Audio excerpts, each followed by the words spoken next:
Yo derramé lágrimas por mi familia, por la falta de la economía. Mi economía no estaba nada bien. Yo peleaba con mi esposo porque él no llevaba el dinero.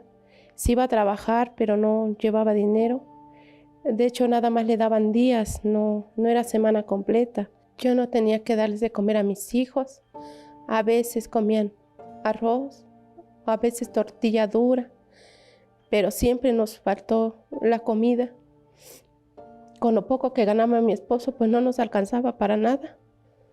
Y eso pues cuando llegaba así mi esposo pues me molestaba, porque él no llevaba dinero.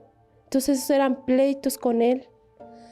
Empezábamos a pelear, llegábamos también a las malas palabras, a decirnos, yo le decía, él me contestaba, pero con malas palabras. A consecuencia de esto, mi hijo cayó en los vicios, me llegaba borracho, drogado,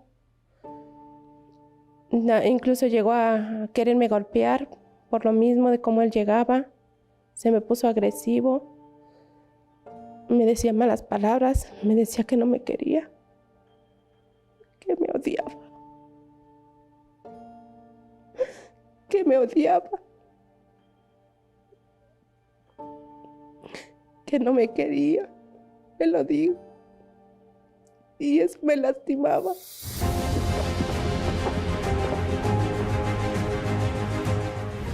Puse mi fe en el Señor Jesús y Él cambió todo.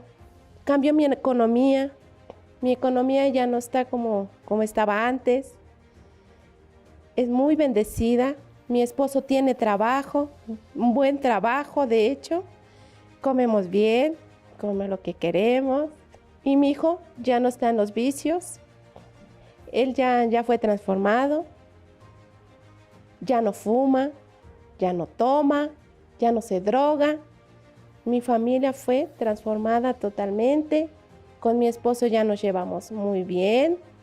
Somos como novios, nos queremos, nos amamos, nos respetamos. Y ya hay esa confianza que no teníamos, ahora ya la hay. Gracias a mi Señor Jesucristo.